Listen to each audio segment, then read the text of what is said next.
Hello, I'm Stephen Boylan from Easons.com and the Happy Pear are here.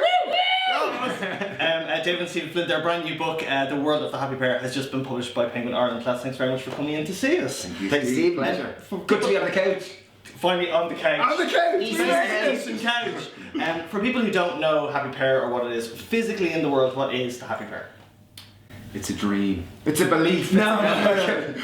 So we've got a shop and a cafe and a farm. There's about 100 people working with us now. Wow. We distribute our products to about 300 shops in Ireland, Super Value being the main one, and all about getting people to eat healthier. That's what it's all about, really getting people to eat more veg. And how long have you been around? How long has it been set up? 12 years. Wow, okay. So well established at this stage. Yeah. There's a huge ethos and philosophy behind kind of everything that you do at the Happy Pear. Tell us a little bit about that. I guess the business was started to create a happier, healthier world and kind of build community. So I guess fundamentally everything we do is about health. And one thing, can I say one thing on that, was that we nearly called it Flinner's Fruit and Veg for Social Change. Because we started with a vegetable shop and... That's a long Twitter handle. Yeah. Well, that was what he was adamant on calling it, and we nearly started as a charity, you know, because it was really all about trying to get people to eat healthier and not about making money. That wasn't the main driver. So I guess... And to build community, so it's really important all the people who work with us that we try to create a kind of good environment where people can, you know, have fun and eat good food. And I think healthier, you know, I think healthy, not just through food, I think having healthy relationships and having fun and enjoying work. Beautiful. We're healthy relationships. That sounds... Come on!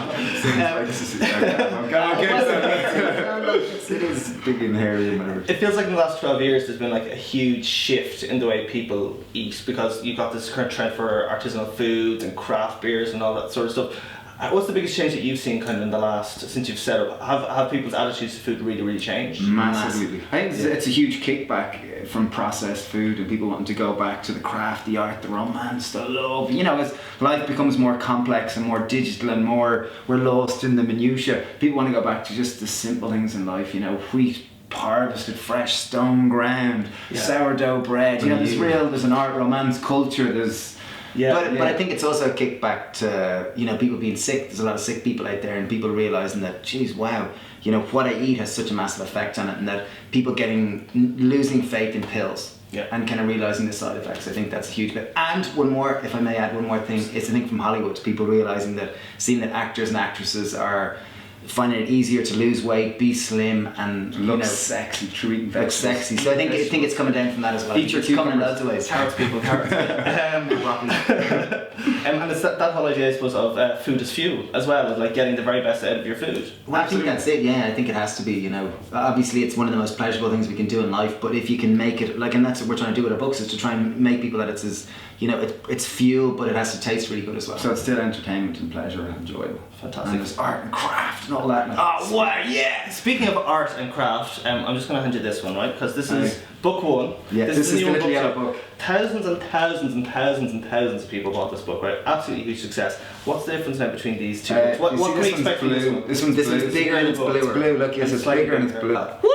So I guess this one we called The World. This one is kind of the first 10 years, and it describes kind of how we started our business and how we kind of changed ourselves, and kind of describes a lot of kind of getting it going. Can I say one thing? A lot of the recipes in that one were from people coming into the cafe and restaurant and saying, "Oh, get you the recipe for that dal or that curry." So it was very much food that we were cooking in the cafe that we were converting into recipes for home. Recipes for 200 people, bringing them down to. Whereas this one we started with how to make this accessible and easy for people at home. So that was the whole thrust of it, and we called it The World because it was all about the bigger story. We kind of talk about feeding our kids, how to feed kids healthy food, address protein and calcium, talk kind of even about our family and our parents and how they changed their there's community. And I think community, we talk about, you know, our lifestyle. It's more of a lifestyle. I think it has 100 recipes, some really cool ones, some of our favourites. I think it's beautiful. We talk about coffee, you know, we've started roasting our own coffee, so we're really interested in that, and teaching everything. Having a great time. Fantastic, brilliant stuff. There's a lot of like sweet recipes, because you know you have to treat yourself from time to time. Absolutely. Well, I think people want to have their cake and eat it, and this is very much about cake that is much more fibre, much lower in sugar, and much better than the real deal. So when you're sitting at home and you've had a long day and it's kind of wintertime, what's your ultimate comfort food? What is the thing that you say, I'm going to eat this? Bowl of Well, usually you're Bowl. tired at that stage, so I tend to toast with avocado, lime, salt, black pepper, maybe some chili flakes, sliced tomato, olives, whatever. It just goes in the fridge, but it'd start with toast and avocado, and then I'd adapt from there. I will have 2 of those. Thank you. Yes, sir. Obviously, 2 huge cookbooks here. Any kind of quick cookbook recommendations from you guys? Or any types of cookbooks that you really like to read? I'm big into fermenting at the moment. Okay. And kind of sourdough bread. There's a really good one by Mr. Katz. It's pretty good. It's big and it's very biblical and there's so much information. But if you're into fermenting, boom. And I guess bread, we're both into sourdough bread at the moment. Yeah. So really And bread gets a bad rap sometimes. People go, I think it does. There's a whole backlash about carbs, whatever. Yeah. But sourdough people and have artisan craft, I think there's quite a.